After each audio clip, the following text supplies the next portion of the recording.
Hi guys, I just want to give a big appreciative shout out to all the people that support the channel. Now, I'm going to do this on every video today before the intro, okay, just a few seconds or so, just to say a massive thank you to everybody who supports the channel.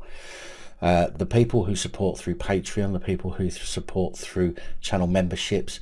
Your support is massively important and it ensures that I can continue putting out videos on this channel. For the rest of you who are unable to support in that way, continue helping us out by commenting, getting involved in the conversation, sharing the videos and becoming part of the core community on the channel. Because without the community, this channel would literally be nothing.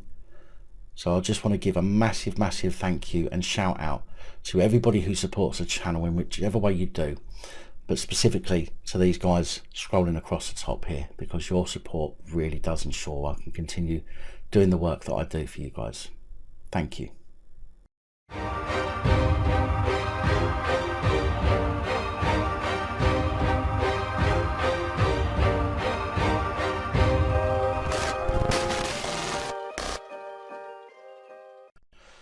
An inquest into the death of reggae musician Ian Taylor, who died in June 2019, has concluded, with the findings being sent to the Metropolitan Police and the IOPC to see how the IOPC will progress the matter.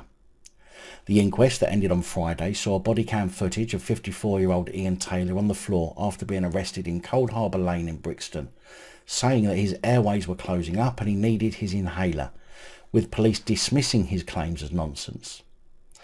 The inquest jury found the police risk assessment was inadequate and Mr Taylor's severe asthma was exacerbated by situational stress. In a South London coroner's court heard that ambulances were heavily in demand because of hot weather and there were long delays. Mr Taylor was not offered any bottled water by 7 police officers in attendance and was left laying on the pavement on one of the hottest days of the year. After about 25 minutes on the ground, officers moved him to a police car in an effort to cool him down. When Mr Taylor had difficulty getting into the car, one of the officers can be heard laughing on the body-worn video footage and another saying, "You're not helping yourself." Now, that's disrespect, not racism, before anyone jumps on the bandwagon. Exactly the same disrespect police have given to everybody else they deal with. Another police officer was recorded telling his sergeant that Mr Taylor was playing the poor old me card, and 6 minutes before Mr Taylor collapsed that he was saying he's got chest pains, he can't breathe, blah blah blah, it's all a load of nonsense, but there we go. Just minutes later he had a cardiac arrest and died in hospital later that evening.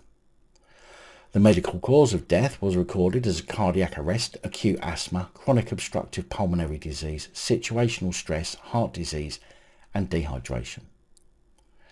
Now, of course, race has to come into it at some point, and Mr Taylor's cousin, Michael Cooper, said watching the video footage of Ian fighting for breath and desperately pleading for help but being dismissed and even mocked by police officers is utterly devastating. I agree.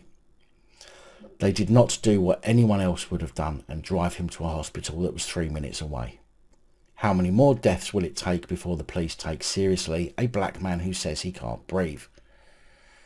Now, I can find easily on YouTube multiple examples of people of all ethnicities saying they can't breathe, they're in pain, the police are hurting them, and in every one of them the police will show exactly the same disrespect as it seems they showed to Mr Taylor.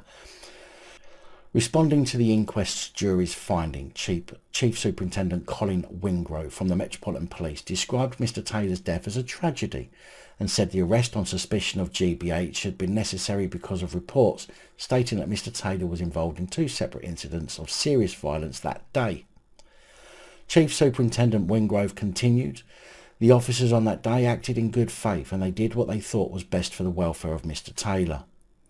However, we acknowledge the comments made by the coroner and the jury and we will carefully consider their findings and the preventing failure deaths report when we receive it. We will also be speaking to our colleagues at the London Ambulance Service to ensure improved partnership working in the future." He added, the coroner has stated he will be re-referring the Met and the IOPC in regards to comments made by one of the attending officers. Now we await the IOPC's decision of how the matter will be progressed. It would be inappropriate to comment further on that at this time. Safe to say that we will actively cooperate in the usual way.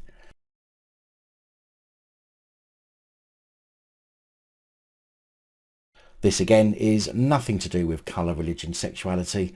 It is to do with the police's piss poor training, their indoctrination to believe it's them against us, we always lie, even though it's evident that they are just as bad if not worse. Now this will not get better with a little diversity training. This won't get better by police learning black history. This will only get better when police are trained to the standards we the public expect of them, and they are trained properly to show respect and courtesy to treat and to everyone and treat everybody without fear or favour. Big thank you to channel supporters, especially these guys. Your support is truly appreciated. Don't forget to like, share, comment and subscribe. Let me know your thoughts, as I know many of you will. And until next time, stay safe, look after each other, film the police and other officials.